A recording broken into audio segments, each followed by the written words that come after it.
അത്രേ ഉള്ളൂ സർ. അന്നാണ് ഞാൻ കാർത്തികിനെ അവസാനമായിട്ട് കാണുന്നത്. പിന്നീടാണ് ജാനുവായിട്ട് വരുന്നത്. ഡാൻസ് പഠിക്കണമെന്ന് പറഞ്ഞപ്പോൾ എനിക്ക് സന്തോഷമായി. കാർത്തിക് ഒരുപാട് മാറിയിട്ടുണ്ട്. അതുകൊണ്ടാ വൈഫിന് എന്നെ പരിചയപ്പെടുത്തി കൊടുത്തതെന്ന് ഞാൻ വിചാരിച്ചു. പക്ഷെ അങ്ങനെയല്ല സർ. ജാനുവിന്റെ നിർബന്ധം കൊണ്ടാണ് അവരെങ്ങോട്ട് വന്നതെന്ന് എനിക്ക് മനസ്സിലായി. അവള് വന്നതുപോലും സംശയത്തോടെയാണ്. എന്നെയും കാർത്തികിനെയും സംശയിച്ചു. കാർത്തിക് ഒരിക്കലും റെസ്പോൺസിബിൾ അല്ലായിരുന്നു. അവള് പ്രഗ്നന്റ് ആണെന്ന് പറഞ്ഞിട്ട് പോലും അയാളത് കാര്യമായിട്ട് എടുത്തില്ല. അത് ശരിയല്ലെന്ന് പറയാനായിട്ട് ഞാൻ ഒരിക്കൽ കാർത്തികിന്റെ ഓഫീസിലേക്ക് പോയി. നിനക്കിത് എങ്ങനെ പറയാൻ കഴിയുന്നു? നോക്ക അവിനാഷ്, ഞാൻ വൈകുന്നേരം 6 മണി വരെ വെയിറ്റ് ചെയ്യും. ഹായ്. ഓക്കെ. ശരി ശരി, ഞാൻ ഓഫീസിൽ വെയിറ്റ് ചെയ്യാം. നീ എങ്ങനെയെങ്കിലും ആ കാശ് എനിക്ക് എത്തിച്ചേ പറ്റൂ. അയ്യോ, ജാനു വരുന്നുണ്ടല്ലോ. എന്നോട് നീ ഒന്നും പറയണ്ട, ഞാൻ പറയുന്ന കൂടെ കേട്ടാ മതി.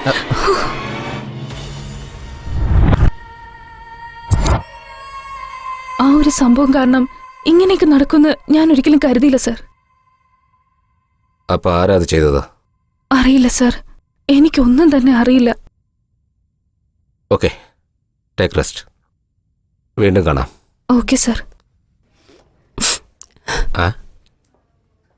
നീ എന്തിനാ കരയുന്നത്? പാവല്ലേ സർ, ഈ പെണ്ണുങ്ങൾക്ക് കണ്ണീരും കഷ്ടപ്പാടും. കഷ്ടപ്പെടുന്നത് അവരാണ്, കഷ്ടപ്പെടുത്തുന്നത് അവരാണ്. ഇതിനിടയിൽ കിടന്ന് അനുഭവിക്കുന്ന ആണുങ്ങളും. അപ്പോ കാർത്തിക് നല്ലവനാണെന്നാണ് പറയുന്നേ? നല്ലവനാണെന്ന് ഞാൻ പറയില്ല പാർവതി. അവന് കാശിനോട് വലിയ ആർത്തിയാ. പെണ്ണാണെങ്കിൽ അവൻ അതും ചെയ്യും ഇതും ചെയ്യും. എന്ന് വെച്ചാൽ? കോൺസ്റ്റബിൾ, ഒരു ചായ പറയൂ. ഇതൊരു ട്യൂബ് ലൈറ്റ് ആണല്ലോ.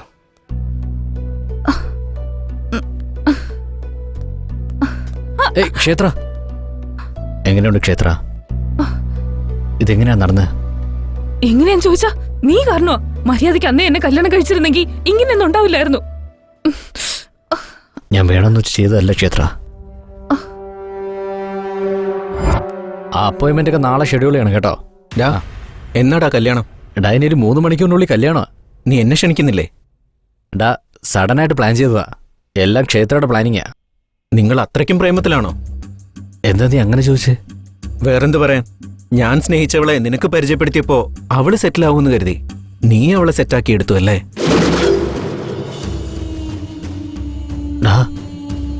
നീ അവളെ സ്നേഹിച്ചിരുന്നോ?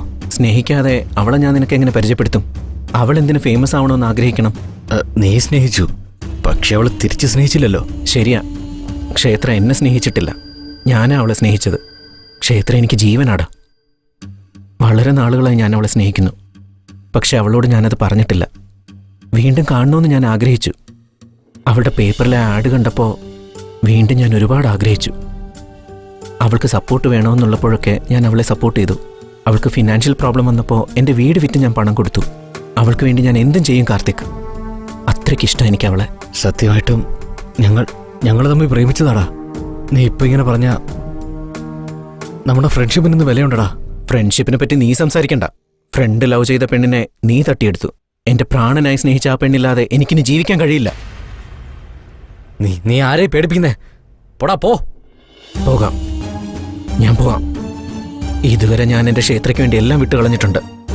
ഇപ്പൊ ഞാൻ എൻ്റെ ക്ഷേത്രയ്ക്ക് വേണ്ടി എൻ്റെ ജീവൻ ഉപേക്ഷിക്കാൻ പോവാം. രോഹിത്, നിനക്ക് ഭ്രാന്ത് പിടിച്ചോ? തൊട്ടുപോകരുത്. നിനക്ക് വേണ്ടി ആ ക്ഷേത്ര കാത്തിരിക്കുന്നുണ്ട്. നീ പോയി കല്യാണം കഴിക്ക്.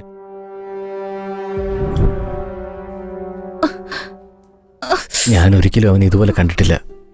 നിനക്ക് വേണ്ടി പ്രാണം വെടിയാൻ വരെ അവൻ തയ്യാറായി. എനിക്കെന്തോ എന്നെക്കാളും അവൻ നിന്നെ നന്നായി നോക്കുമെന്ന് എനിക്ക് മനസ്സിലായി.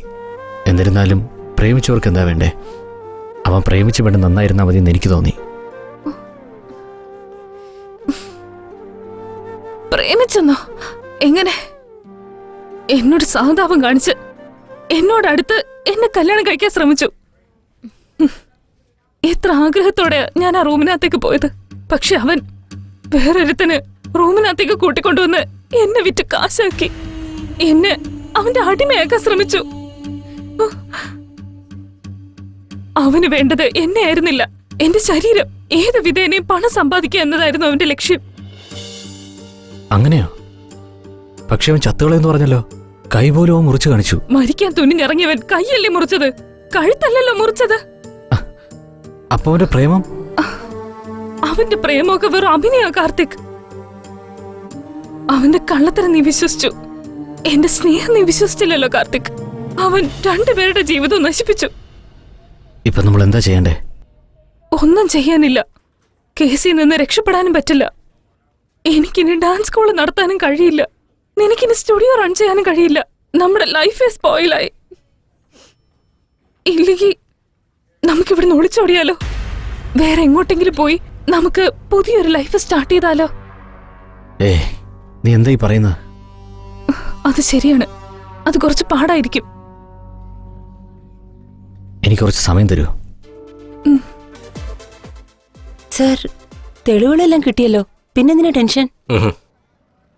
സാക്ഷിയുണ്ടോ? ജാനു എവിടെ? എവിടെ? സർ, ജാനു എവിടെയെങ്കിലും ഒരു സ്ഥലത്ത് ഉണ്ടായിരിക്കും. അവൾ ആർക്കും ഫോൺ ചെയ്തില്ല എന്നുണ്ടെങ്കിൽ അവളുടെ കയ്യിൽ ഉറപ്പായും ഫോൺ ഇല്ലായിരിക്കും. അങ്ങനെയല്ല, അവളുടെ ഫോണിൽ ഔട്ട് ഗോയിങ് ഇല്ലായിരുന്നിരിക്കും. എന്തുകൊണ്ടെന്നാൽ ജാനു അങ്ങനെ ഇരിക്കണമെങ്കിലാ അവളുടെ അടുത്ത് ആരെങ്കിലും ഉണ്ടായിരിക്കും. സോ ഇൻകമിംഗ് ഉണ്ട്, ഔട്ട് ഗോയിങ് ഇല്ല. കരീം സർ, ഈ ഏരിയയിൽ ഇൻകമിംഗ് മാത്രം വരുന്ന ഫോൺ കോളുകൾ എനിക്കറിയണം. ഒന്ന് സെർച്ച് ചെയ്യാം. സർ, അങ്ങനെ ആരും പറയില്ല സർ. സർ, എന്റെ ഫ്രണ്ട്സ് ഇവിടെ ഉണ്ട്, ഞാൻ അവരോട് ചോദിക്കാം. സർ, ഈ നമ്പറിലേക്ക് ഇൻകമിംഗ് ഉണ്ട്, എന്നാൽ ഒരു കോൾ പോലും ഔട്ട് ഗോയിങ് പോയിട്ടില്ല. അങ്ങനെയോ?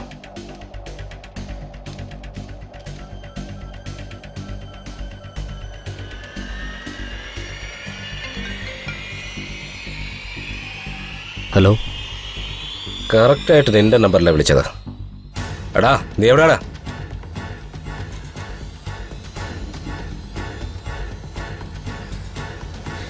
ഞാൻ റെഡി. നമുക്ക് പോവാം. ഏതെങ്കിലും ഒരു സ്ഥലം പറയൂ ക്ഷേത്ര. അവിടെ പോയതിനു ശേഷം നമുക്കൊരു പുതിയ ജീവിതം തുടങ്ങാം.